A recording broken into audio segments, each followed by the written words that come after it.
In this video, I want to discuss getting the divorce that you want.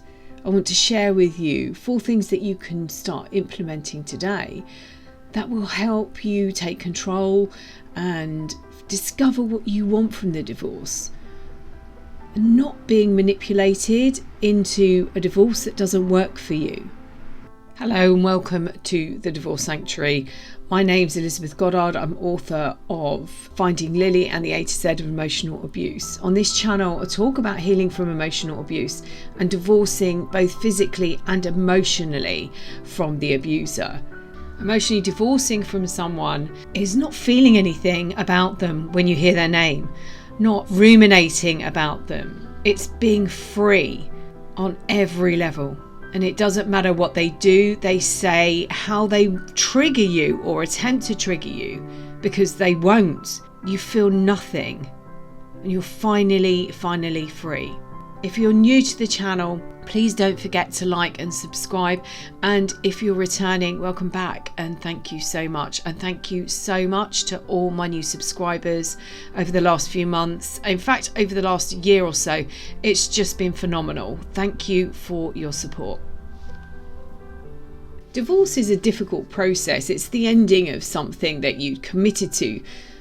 But when you factor in an emotional abuser, it takes this process to a completely different level. They are competitive and nothing about this process will be fair. Their goal is to win and they want to win at any cost. So today I want to share with you what you can do that will help get the divorce that works for you, and share with you why they find it so hard to understand why you don't or won't agree with them, and why they will stop at nothing, why they change the story so that they are the victim, and why they want to hurt you and want to see you in pain.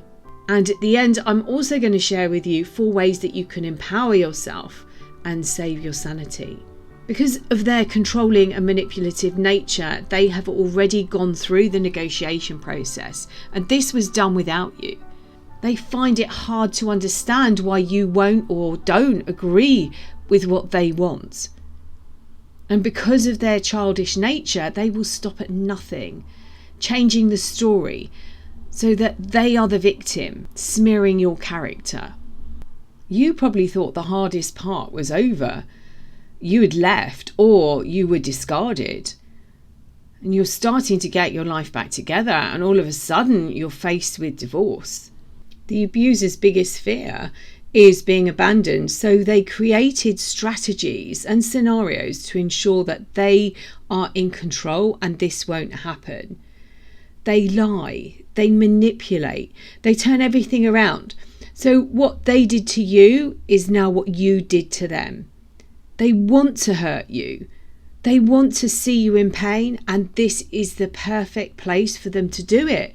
It's in full view of everybody. But they're claiming they're the ones that are hurting. Like vampires, they need their supply. And the divorce process is the perfect arena for them. It comes from you and the way that you react to their stupid demands and their silly remarks. They'll tell you and anyone who's going to listen to them that you're crazy or paranoid when you start to question things. And they'll tell you and anyone who will listen that you're too sensitive. And they'll tell you and anyone who's going to listen, this is your fault. They made you question yourself in the relationship, and they will continue to do this during the divorce process. And they'll tell you that everybody thinks you're crazy or insecure, or insert the appropriate word that you heard. They need their supply, and the divorce process is the perfect arena for them. It will come from you and the way that you react to their stupid demands and their silly remarks. It will come from their legal team, who, remember, are being paid. They will have their entourage around them, the people they claim are friends, but are really just like you were in the relationship, not realising they're being used. Bowing to them, following them round, clearing up the mess that they create, and agreeing how unfair this is for them, and massaging their egos. Whilst you're healing your wounds and learning the techniques to emotionally divorce from your abuser, you can put a few things in place that will help you navigate the emotional minefield that is before you. And I also add the link to my free workbook, Turn Broken into Your Superpower. I came up with the idea for the workbook about a year ago, but the title was quite natural because I've said it so many times, and I've also quoted it in the A to Z of emotional abuse. I was left broken. Understand what's going to be really important. What I don't want you to do is, in a couple of years' time, look at the photograph or the picture that you fought so hard for, and all it does is remind you of what you went through to get it. So the first thing you can do is no emotion. So everything they do will be for a reaction. Remember, this is a game. You ran out of quality supply. A new model turned up who they believe is now better suited to their needs. So basically, like a vampire, they took everything they needed and then treated you in the way they most fear, which is abandonment. They abandoned you. They might not have. You might have actually left them, but abandonment is their biggest fear. And to ensure this doesn't happen, they trapped you. They bound you up in emotional chains that kept you trapped. And they were designed to do that in the relationship. But now this binding is used for their amusement. And it's your reaction that allows them to put on the mask and play the victim. Divorcing from them emotionally will mean that they will not be able to get what they want. And that could be in the way of any offers that are being made, or it just could be down to the attention that this process brings them. You have nothing to offer them. They drained you of everything. They sucked the life out of you. So just like a cat that plays with a toy mouse, they get bored. They want to play with you and your emotions. So you have to make sure that the focus is on you and on your healing. And this isn't something that they want. They want to keep you broken because when you're still in pain, you're much easier to manipulate. When you play a game, the aim is to win. So the first thing you can do is cut out all emotion. From the start of this process, they will do anything and everything to get a reaction from you. You were a project to them. They have so much information on you that they collected, particularly at the beginning of the relationship. They know what to say, how to respond to get a reaction from you. Now, if you need to go and cry into your pillow and then you respond, that's what you need to do. But if you can get to a place where you really do have no reaction to what they're saying, what they're doing, you are in the best place to negotiate. They're going to expect you to react. You have reacted before.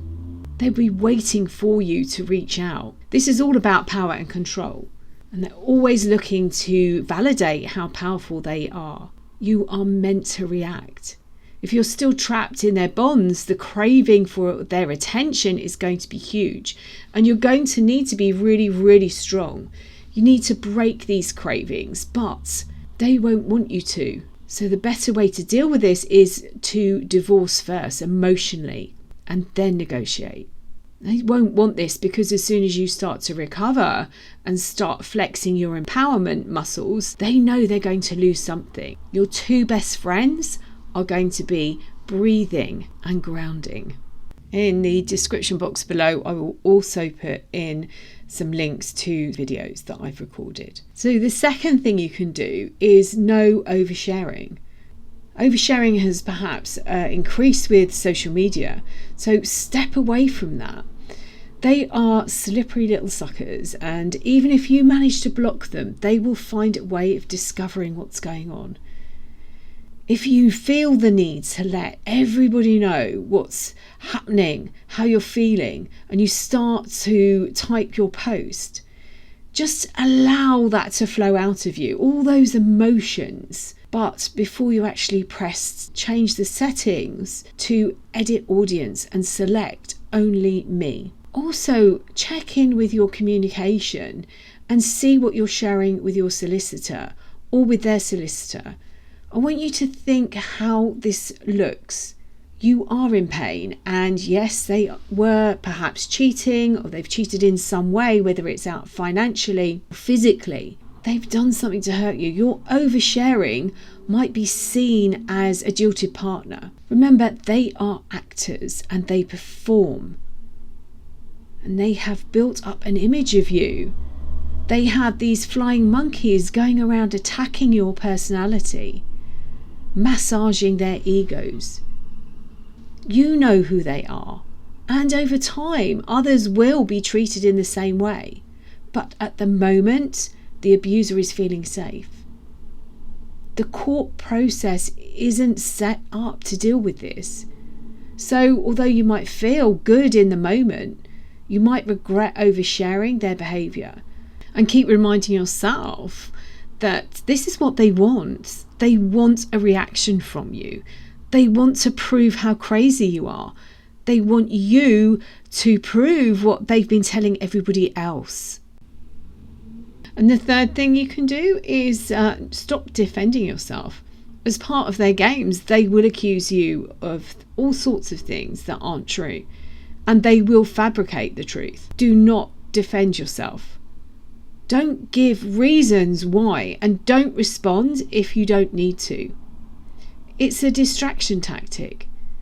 It's commonly used in politics, where they eagerly push through a new policy or law or act, and the public are distracted by big news going on somewhere else. If you get distracted by something and focus on defending yourself, you might miss something important that they're hiding. But more than anything, you're distracted and your focus should always be on you.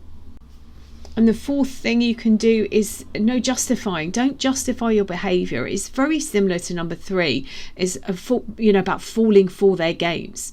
This is another distraction technique, and they might suggest all sorts of different things, all sorts of different reasons that you're behaving in the way that you are. They don't like it when you start to set boundaries, and they don't like it when you gain back your power.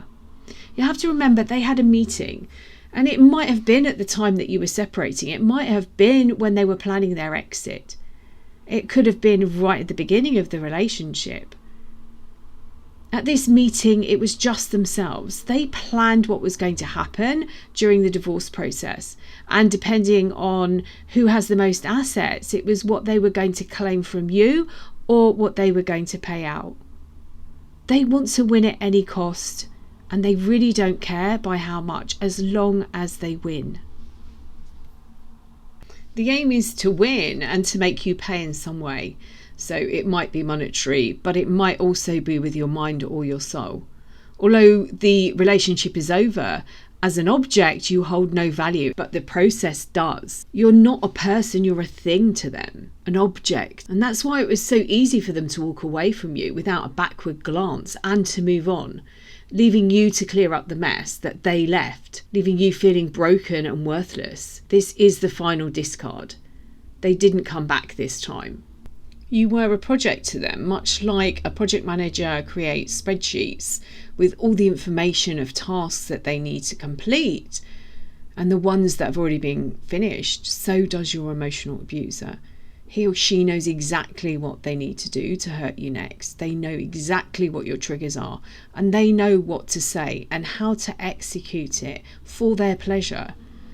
So when it comes to divorce, they're very well prepared. When they say they don't want to fight, they just want to move on,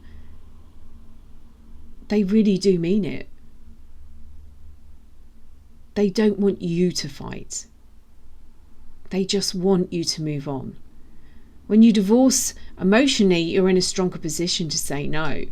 You're in a stronger position to make decisions that suit your agenda, not theirs. You're in a stronger position to get the divorce that works for you. And you're in a stronger position to spot the manipulation. You are in a stronger position to walk away if you choose to. And you are in a stronger position to call out their behaviour and stop it. They will tell you they don't want to fight. And what they want is for you to agree to everything. Or they might just want you to give up. or give you a false sense of security. If you're still stuck in the trauma bond, you will still remember the person they were and the mask that they wore at the beginning of the relationship. The one who was so kind and loving towards you. You might believe they still have that kind persona and they want to protect you. Trust your intuition. It's rarely wrong.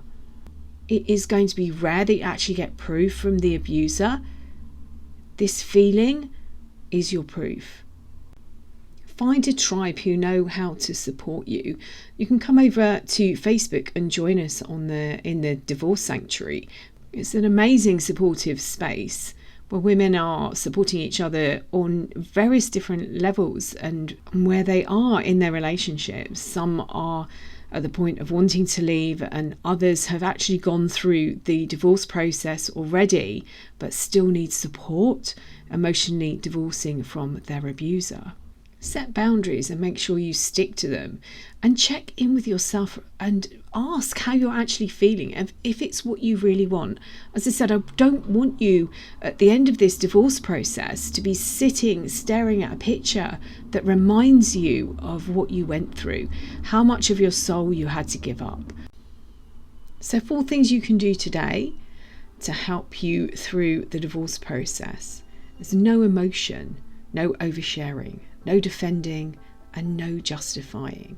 And 4 things that you can do to help with emotionally divorcing from the abuser and flexing your empowerment muscles are: find a tribe that are going to be able to support you, set some boundaries, check in and ask yourself, is this really what I want?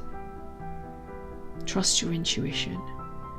Remember all the lies they told you and how they deceived you and manipulated you, and ask yourself, why then would they want to change and now they want to support you?